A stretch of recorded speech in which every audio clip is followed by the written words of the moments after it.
tarde ou bom dia, terceiro ano. Tudo bom com vocês? Então, turminha feliz, estou aqui com vocês, tá? Na nossa aulinha feliz de História da Arte, tá? Sim, tá? Aqui é o ambiente onde eu trabalho e é muito bom estar aqui com vocês aqui, tá? Meninos, nós iremos fazer uma revisãozinha básica, tá? Então, pegue o livrinho feliz de vocês, tá? Nada que vocês não tenham visto de antes e venham aqui com o tio Clodes. Tudo bem, então? Pré-modernismo no Brasil. Pré-modernismo no Brasil. Bem, quando a gente fala de pré-modernismo, nós temos que lembrar algumas características anteriores a ele. Bem, vamos lembrar. Antes do pré-modernismo, nós tínhamos como manifestação artística principal aqui no país o que nós chamamos de música barroco. Música barroco não, perdão. O estilo barroco. Estão lembrados disso? E o estilo barroco teve muita força aqui. Muita força mesmo. Na verdade, foi a primeira manifestação artística que nós tivemos. Mas tinha uma justificativa, né? Religiosa, contra-reforma e tudo mais. Então, quando a família portuguesa vem para o Brasil, devido às guerras napoleônicas, né? Quando eles chegaram aqui, a primeira coisa eles olharam assim, mas o que é isso? É o Brasil. Assim? Assim. Por quê? Porque é o seguinte, o Brasil, comparando com Portugal, ou comparando com as grandes, cidades europeias, estava muito, muito, muito atrás.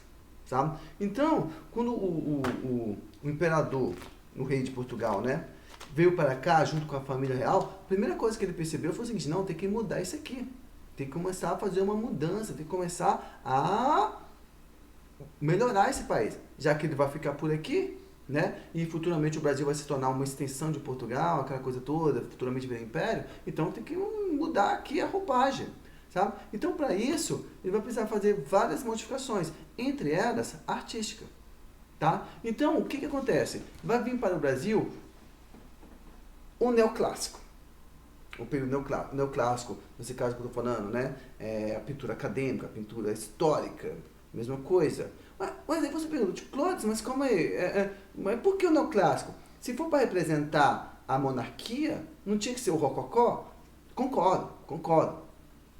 Mas nós estamos falando de uma situação diferente, vocês concordam comigo também? Tá? Então, quando a família real chega aqui, eles precisam também criar um histórico na pintura brasileira. E qual da cultura brasileira, na história brasileira? Aí eu pergunto, qual que é o estilo que busca a representação histórica? Obviamente que é a pintura acadêmica, a pintura neoclássica. Então, mesmo que na Europa ela tinha uma característica diferente, aqui no Brasil ela é usada tecnicamente, mesmo, mas com algumas modificações, que nesse caso ela começa a representar membros da família real, membros da fato histórico brasileiro e tudo mais. Então, a pintura acadêmica veio com muita força para o Brasil. E eu nunca vou dizer que a pintura acadêmica no Brasil estava abaixo daquela que é europeia. Pelo contrário, a pintura acadêmica do Brasil é uma das coisas lindíssimas. Lindíssimas. Tá? Então, ficou aqui durante muito, muito, muito tempo mesmo. Até que, devido às situações políticas da época, a família real começou a ter, digamos, algumas oposições, e aí acontece a República, né? E justamente por causa dessas oposições, alguns grupos intelectuais, estudantes, artísticos e até mesmo de comerciantes da época, eles estavam valorizando então alguns ideais de república.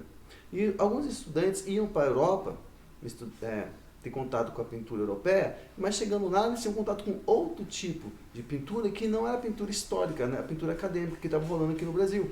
E ao chegar aqui, eles queriam começar essa diferença, modificar. Por isso que nós chamamos de pré-modernismo no Brasil. Entre eles, nós vamos ter o quê? Um camaradinho, um alemão chamado George Green, sabe? Que ao chegar aqui, como deveria ser professor de pintura acadêmica, ele acaba meio que motivando os alunos a buscar uma expressão mais fora daquele eixo acadêmico, uma coisa assim mais moderna, vamos pensar assim, sabe? E aí ele acaba saindo fora expulso, literalmente, da pintura da Academia Imperial de Belas Artes, mas ele continua lecionando desenho, continua lecionando pintura para os artistas de uma forma um pouquinho mais inovadora.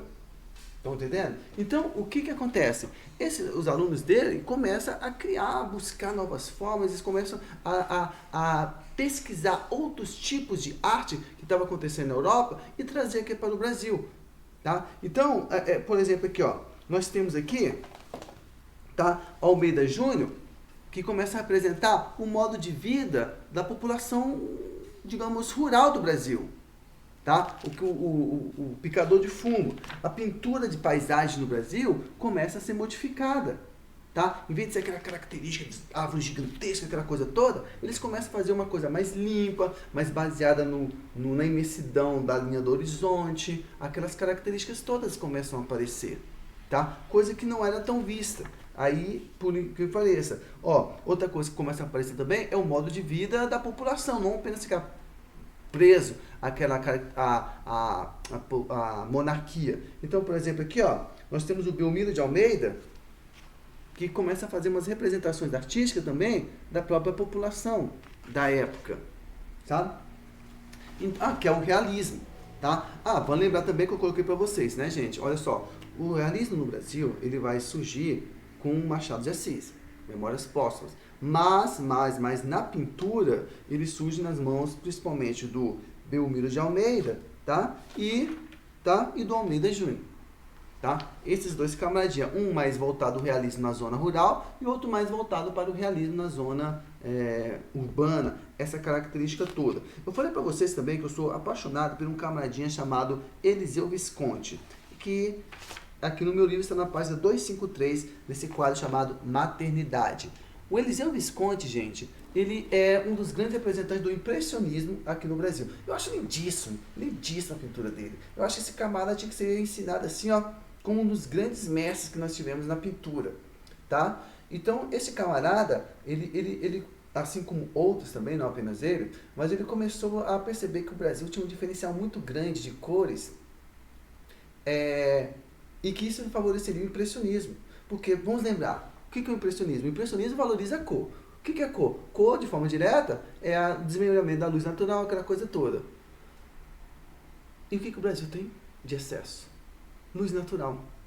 Então, uma vez que você consiga perceber que a luz natural brasileira tem para dar e vender, então você consegue ter uma paleta de cores muito grande. Então, o que acontece? O camarada aqui, ele começa a valorizar isso. Tá? O Eliseu Visconti. Não apenas ele, nós temos vários também. Nós temos aqui, a Georgina de Albuquerque, com uma pintura fantástica, fantástica, aqui, perdão, na página 253 também. Tá difícil. Aqui, vamos lá. Tá aqui. Tá? Então, ela aqui também é uma pintora impressionista, que você olha assim e fala assim, nossa, não tá devendo nada para os pintores franceses. Tá? Então, todos esses camaradas, eles acabam motivando o que lá na frente vai ser o que nós chamaremos de modernismo brasileiro, que começa na semana de 22. Tá? Então, isso aí é o que nós falamos um pouquinho sobre o pré-modernismo brasileiro. Tá? Outra matéria que eu falei um pouco para vocês é Arte Nouveau. Tá solta a folha mesmo, pode rir um bocadinho aí. Tá? Arte Nouveau. Então, a Arte Nouveau, gente, ela vai surgir num momento um pouquinho mais diferente. Também tem um momento político. Na verdade, toda a arte tem aquele momento político. A Arte Nouveau vai surgir no que nós chamamos de Belle Époque. Tá? A Belle Époque é um período que antecede a Primeira Guerra Mundial. Tá? Dá uma olhadinha aí no livro de história, tudo mais. Tá? Mas é caracterizado também por um grande avanço científico, cultural, principalmente na França, na cidade de Louis Paris. Tá? E justamente por isso, alguns avanços vão modificar a forma que produzia a arte. Um exemplo disso é a digamos assim, o desenvolvimento da fotografia. Tá? Se torna uma coisa mais popular. E as obras de arte, que agora não necessariamente você precisa ter o original. Você pode ter simplesmente uma impressão, uma cópia, ou algo do tipo. Então, os artistas naquele período, eles começaram a ficar meio que, e agora, o que eu faço? Né? Começa a ter assim, o que eu preciso fazer? Só que, na Bela Época, também vai ter um avanço muito grande da indústria, né? Produção de bens de consumo de forma de massa. Então a pessoa começa a produzir móveis, começa a produzir escada, produzir tudo. Só que tudo é muito parecido. Eu pergunto para vocês o seguinte, olha só, quando você compra algo, você olha duas coisas. Se você gosta daquele algo e se você é capaz de comprar aquele algo, o preço. Sabe? Se tudo for igual, para você tanto faz se você vai comprar aqui ou ali. Porque é igual. Na verdade, a única diferença é o preço. Mas, então, digamos, os donos de capital da época, eles começaram a se questionar o seguinte, como é que eu posso me diferenciar do pessoal que também está produzindo a mesma coisa? Simples, mudando o design. E quem muda o design? Artista. Então, esse pessoal, eles começam a chamar os diversos artistas para produzir objetos que possam ser comprados de forma maciça. Tá? Produzindo bem de consumos. Só que vê o seguinte, fala, não faz isso aqui de qualquer jeito não. Eu quero que você faz de uma forma que a pessoa se vê motivada a querer comprar aquilo ali. Então começa a produzir móveis elegantes, lustres chamativos, portas desenhadas, uma arquitetura assim bem cheguei, aquilo tudo enche os olhos da população. E você começa a querer comprar porque justamente é bonito. Sabe? Então, a Arte Nouveau tem como característica essa introdução, esse trabalho em conjunto entre a arte e a indústria.